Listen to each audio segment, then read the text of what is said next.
Do you know what hurts the most? He said, his voice trembling but eyes shining with quiet determination. It's not when people laugh at your dreams, it's when you start believing them.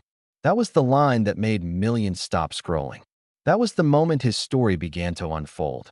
The story of a boy who had nothing but one thing: the courage to think big. That he was born in a small, crowded street of Hyderabad. His name was Aarav. His father ran a bicycle repair shop. His mother stitched clothes for neighbors. Every day, Aarav watched his parents come home exhausted, their hands roughened by work, but their hearts soft and full of love. Yet even in that warmth, there was something missing: dreams.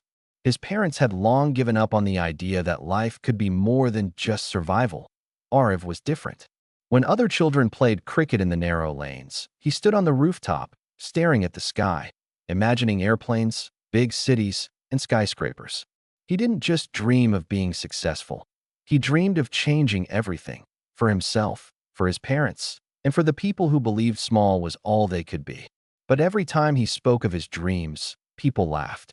Ari Aarav, tu engineer banega? Tir pas fees be nahi hai. Beta, sak choti rako. Bade sapn dekni whale aksar gur jade hain. Every word was a nail in his heart, but instead of breaking him, it built him. He learned to stay silent, not because he agreed with them, but because he had decided to show them. School wasn't easy. His uniform was faded, his shoes torn, and he could barely afford books.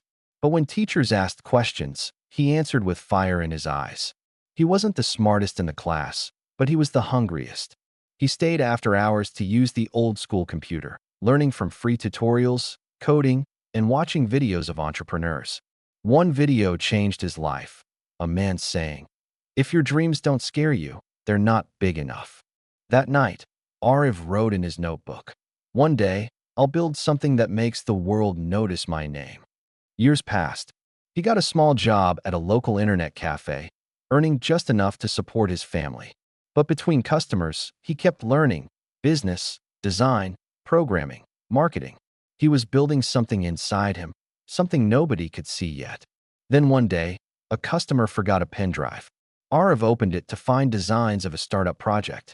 His heart raced. He realized people were out there creating, not just working for others. That night, he couldn't sleep. That he started drawing plans for his own app, a platform to connect small street vendors with customers online. He wanted to bring the world's attention to those who were always ignored. He spent every free hour working on it, often skipping meals. His mother begged him to rest, but he smiled and said, "Ma, ek din tum yes sab samaj aajayega." But dreams don't rise without storms. The cafe owner caught him using the shop's computer for personal work and fired him on the spot. Aarav walked home that day under the burning sun, his heart heavy, his dream feeling shattered. People who once mocked him now pitied him. "We told you, thinking big brings nothing but pain," someone whispered as he passed by. That night, he sat alone, staring at the sky again. He could give up, or he could rise. That he chose the latter. He sold his old phone to buy a second-hand laptop. He started freelancing online, learning how to pitch, how to design, and how to fail. For every rejection email, he told himself, "I'm one yes closer." Slowly, he earned small gigs, saving every rupee. Then one day, after 2 years of sleepless nights and relentless faith, his app went live. It didn't explode overnight. No fame, no investors. But one local newspaper featured his story: "Young man builds tech bridge for small vendors." That single article changed everything. Calls poured in. People wanted to collaborate, support, invest. His dream, once laughed at, was now inspiring thousands. And when the first investor meeting came, he wore his only ironed shirt, trembling hands holding his presentation. When they asked, "Why should we believe in you?" he looked them in the eyes and said, "Because I've lived the life I'm trying to change." 5 years later, Aarav stood on a grand stage, the founder of one of the fastest-growing startups in South Asia.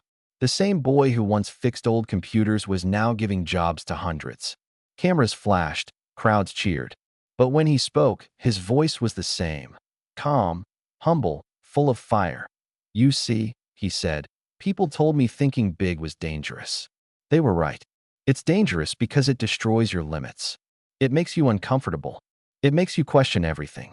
But that's where the magic happens. Small thinking creates safety. Big thinking creates change. He paused, looking straight into the camera, the same way he did in that first viral clip, eyes burning with truth. So if you're watching this, he said, his voice breaking slightly, and you've been told you're dreaming too big, don't shrink your vision to fit their world. Expand your world to fit your vision.